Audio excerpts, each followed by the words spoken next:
बिस्मिल्लाहिर रहमानिर रहीम नहमदुहु व नुसल्ली अला रसूलिल करीम। माननीय सभापति, नेतृबृंद, সাংবাদিক বন্ধুরা, সংগ্রামী ছাত্র জনতা, আসসালামু আলাইকুম ওয়া রাহমাতুল্লাহি ওয়া বারাকাত। যেহেতু বৃষ্টি এবং মিছিল, আমি সেজন্য বক্তব্য রাখবো না, কিছু কথা বলতে চাই। এই সরকার আসার পরে প্রথম কথা বলেছিল যে তারা সংস্কার করবে। আমি এখন দেখি প্রথম সংস্কারটা করা দরকার ছিল যেখানে মন্ত্রী, প্রধানমন্ত্রী, প্রেসিডেন্টরা বসে ওই চেয়ারগুলোর সংস্কার করা দরকার ছিল। কারণ ইতিহাস, বাংলাদেশ ইতিহাস এটা বলে, যারা ওই চেয়ারে বসে ওরা আগে যাই থাকুক, চেয়ারে বসার পরে আউলা জাউলা হইয়া যায়। এই জন্যে নতুন সরকার আসলে এখানে ভালো করে পরিষ্কার টরিষ্কার করে জিন ভূতের দোয়া পড়ে গলায় তাবিজ ফরাইয়া আমাদের দেশের উপদেষ্টা, মন্ত্রী, প্রধানমন্ত্রীকে বসাইলে কিছুটা হইলেও সঠিকভাবে দেশ চালাইতে পারবে। আজকে সমাবেশ কেন? নির্বাচনের দাবিতে না, নির্বাচন যে তারিখে দিচ্ছে এটা ঠিক আছে। আমরা তার আগেও নির্বাচন চাইছিলাম, ডিসেম্বর হইলেও আমরা ঠিক করতাম, কিন্তু আমরা তো নির্বাচন চাই। কি বলেন? এদেশের মানুষ 54 বছরে কোনো নির্বাচনে দেখে নাই। এবার মানুষ আশা করে এবার একটি সুষ্ঠু নির্বাচন হবে। আমরা ইলেকশন চাই, সিলেকশন চাই না। এই নির্বাচন একটি ডিজাইনের মাধ্যমে সম্পন্ন করে জনগণের ভোটাধিকারকে আবার হরণ করার পায়তারা ষড়যন্ত্র চলছে। যদি সেরকম তৈরি করা নির্বাচন হয়, বিদেশের ডিজাইনে নির্বাচন হয়, তাহলে বাংলার মানুষ জীবন এবং রক্ত দিয়ে একটি সুষ্ঠু নির্বাচন আদায় করবে ইনশাআল্লাহ। আমরা আবারও বলতে চাই মাইকে, বাংলাদেশ জামাত ইসলামী নির্বাচনে যেতে চায়,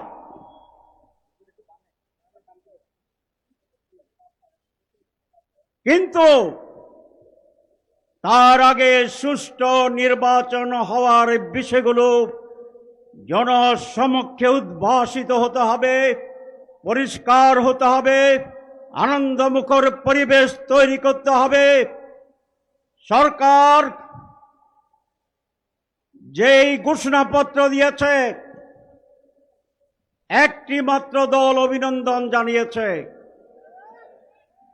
বাকি সকলে ইতিবাচক বলে বলেছে যদি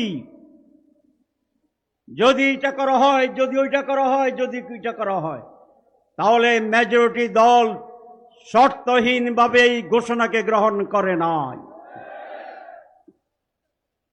নির্বাচনে আমরা বলেছি সুষ্ঠু নির্বাচনের জন্য সংস্কার জরুরি। সরকার বলেছে, প্রধান উপদেষ্টা বলেছেন,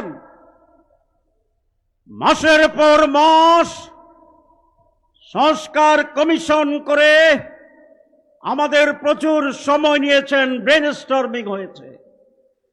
সব কিছুতে ঐক্যমত্য হওয়ার পরে তারা বলছেন এটার কোনো আইনি ভিত্তি নাই। তাহলে আইনি ভিত্তি যদি না থাকে তাহলে সংস্কার কি হইছে?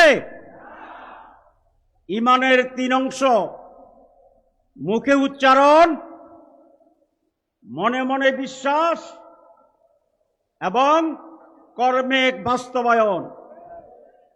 সংস্কারের 3 অংশ: ঐকমত্য পোষণ, আইনি মর্যাদা প্রদান এবং সেটাকে কার্যকরকরণ।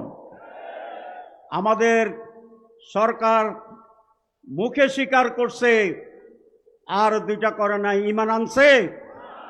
সংস্কার হয়েছে? আপনি বলছেন সংস্কার জরুরি, তো এখন সংস্কার ছাড়া আপনি কি করতে চান? আমরা চাই যে সমস্ত জায়গায় সংস্কারে আমরা একমত হয়েছি সেইটার আলোকে আইনের মাধ্যমে আগামী নির্বাচন হতে হবে। আমাদের বন্ধুরা বলেন সংস্কার আমরা পার্লামেন্টে গিয়ে করব। তো যদি আপনারা পার্লামেন্টে গিয়ে করেন তো এখন করতে অসুবিধা কি? তাইলে কুছ কালা হায় হায় और नहीं হায়, কি বলেন? হায় और नहीं হায়, হায়। এই কোন কালো দাগ নিয়ে জনগণ বিতর্কিত নির্বাচন আর যাবে না, চায় না। অনেকে বলছেন যে আমরা পিয়ার বুঝি না।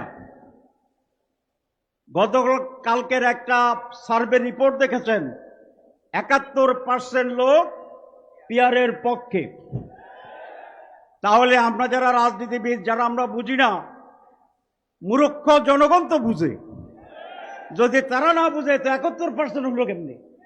তো তাহলে আপনি বুঝেন না এটা ঠিক, না আপনি বুঝিয়েও বুঝেন না, কোনটা ঠিক? আমরা বলছি যে আমরা গণতন্ত্রের পক্ষে। তো গণতন্ত্র হচ্ছে মেজরিটি মাস্ট বি গ্যারান্টেড, হচ্ছে গণতন্ত্র। 71% লোক কি মেজরিটি না মাইনরিটি? ওনারা 71 লিখতে কিভাবে লিখতে হয়? 7-1, 7-1। চশমার কারণে এটা উল্টা দেখছে 17। 71কে 17 দেখা যায়নি? যায়, আপনারা এগুলো পড়েন। আমি মাঝে মধ্যে উল্টা দেখি। 32-এ 23 মনে হয়, 40-24-এ 42 মনে হয়। তো যদি 71% লোক যদি পিয়ার চায়, তাহলে আপনাদের বিরোধিতা করার কি অধিকার আছে? মেজরিটি মানুষের মত প্রকাশ এবং সেইভাবে কার্যকরণের নাম হচ্ছে ডেমোক্রেসি। যারা মুখে বলে ডেমোক্রেসি, বৃহত্তর জনগণের মতকে গুরুত্ব দিতে চায় না, তাদের ব্যাপারে বলা যায় মুখ মে শেখ ফরিদ, বগল মে, ওইটা আপনারা জানেন। সুতরাং আমি বলতে চাই, বক্তৃতা বেশি দেব না, আসুন ডায়লগ করি। সরকারকে আহ্বান জানাবো, রাজনৈতিক দলগুলোর সাথে ডায়লগে বসেন। রাজনৈতিক দলগুলোর কাছে আবেদন জানাবো, আসুন আমরা ইন্টার পার্টি ডায়ালগ করি, আমরা ইন্টার পার্টি রাউন্ড টেবল করি। দেশকে অনিশ্চয়তার দিকে নিয়ে যাবেন না, জনগণের বিপরীতে দাঁড়াবেন না, আর একটি 111 ক্ষেত্র তৈরি করবেন না। আমরা রাজনৈতিক দল এবং রাজনীতিবিদরা দায়িত্বশীলতার পরিচয় দিয়ে সকলে মিলে একটি অবাধ ও সুষ্ঠু পার্টিসিপেটরি, অংশগ্রহণমূলক, অনেকে বলে আপনি অংশগ্রহণমূলক বলেন, এটাকে আওয়ামী লীগকে বুঝান? নো, জনগণের অংশগ্রহণমূলক। কারণ আগের নির্বাচন তো জনগণ আসতো, বুথেরা আসতো, ফেতনি আসতো, শয়তান আসতো, ব্যালট বাক্স মানুষ সারা ভর্তি হয়ে যেত। এবার সেই পরিস্থিতি হলে বাংলাদেশ টিকবে না, স্বাধীনতা টিকবে না। সুতরাং রাজনীতিবিদদের প্রজ্ঞার পরিচয় দিতে হবে। দেশের জন্য যেটা কল্যাণ, সেই ব্যাপারে আসুন আলাপ আলোচনার মাধ্যমে আমরা একটি নির্বাচনের সুষ্ঠু পরিবেশ তৈরি করার জন্য উদ্যোগ গ্রহণ করি। আমি সরকার প্রধানকে বলবো, এটি আপনার মৌলিক দায়িত্ব। আপনি মালয়েশিয়ায় বলেছেন সুষ্ঠু ঐতিহাসিক নির্বাচন করবেন, এটা মুখের কথা। তাহলে আপনি সেই ব্যবস্থা গ্রহণ করুন। লেভেল প্লেইং ফিল্ড তৈরি করুন। সংস্কারকে আইনিক বৈধতা দেন। অনেকে অপপ্রচার করে যেটা অনেক সময় লাগবে, কিচ্ছু লাগবে না, 1 সপ্তাহ লাগবে। তাহলে আমার উপর দায়িত্ব দেন। আপনি যেরকম আলী রিয়াজ সাহেবকে দায়িত্ব দিচ্ছেন, আপনি আব্দুল্লাহ মোহাম্মদ তাহেরকে দায়িত্ব দেন। আমরা আপনাকে আইনের রাস্তা দেখাই দেব, সংবিধানের কি উপায় আছে সেটা দেখাই দেব। যদি আমরা দেখাইতে পারি, প্রমাণ করতে পারি, রাস্তা তৈরি করতে পারি, তাহলে তো আপনার আর কোনো সমস্যা থাকার কথা নয়। কিন্তু মানুষকে আর বোকা বানানোর সুযোগ হবে না। মানুষ ঐক্যবদ্ধ। কেউ কেউ বলে যে আমরা ক্ষমতায় গেলে করব, তাহলে ওনারা যে ক্ষমতায় যাবেন এটা প্রায় নিশ্চয়তা পাইছেন, ঠিক আছে না? তাহলে ভোটের আগে যদি একটা দল ক্ষমতায় যাওয়ার নিশ্চয়তা পায়, তাহলে ইলেকশনটা কেমন হবে এটা কি বোঝা যায় না? যায় না। তাহলে আপনাদের কথার ভিতরে তো ফাঁক।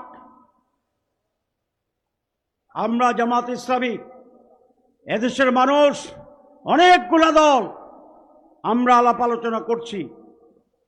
আমরা সকলে এই দেশের কল্যাণ চাই। আমরা নির্ভেজাল ডেমোক্রেসি চাই। আমরা নির্বাচন সুস্থ এবং জনগণের পার্টিসিপেশনে উৎসবমুখর নির্বাচন চাই। যারা এই নির্বাচনের এই পরিবেশ তৈরিতে নানা কথায়, নানা অজুহাতে বাধা সৃষ্টি করে, ধূম্রজাল তৈরি করে, তারাই নির্বাচন নিয়ে ষড়যন্ত্র করছে।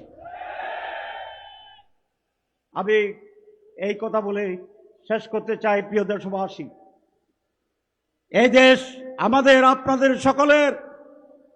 এই দেশ কোন পদ্ধতিতে চলবে সেই সিদ্ধান্ত নেওয়ার ক্ষমতা জনগণের, আপনাদের। আসুন নির্ধারিত সময়ে একটি সুষ্ঠু নির্বাচনের জন্য, নির্বাচনের পূর্বে যে দাবিগুলো, যে ব্যবস্থাগুলো গ্রহণ করা দরকার, সেইটা যেন এই সরকার গ্রহণ করতে বাধ্য হয়, আমরা সেই দাবিকে জোরদার করতে চাই। আসুন সকল দলকে বলবো, আমরা রাউন্ড টেবিলে বেশি মন খোলা রেখে সুষ্ঠু নির্বাচনের সাথে আলাপ আলোচনার মাধ্যমে একটি সঠিক রাস্তা তৈরি করি। আর জনগণ অনেক সচেতন। কোন দলকে তারা বন্ধভাবে সমর্থন করে না। শুধু আগামী নির্বাচনে আপনারা কি সত্যের পক্ষে থাকবেন? দুর্নীতির বিরুদ্ধে থাকবেন? চাঁদাবাজের বিরুদ্ধে থাকবেন? ইনশাআল্লাহ আগামী নির্বাচনে স্ট্যাটিস্টিকটা তাই দেখা যায়।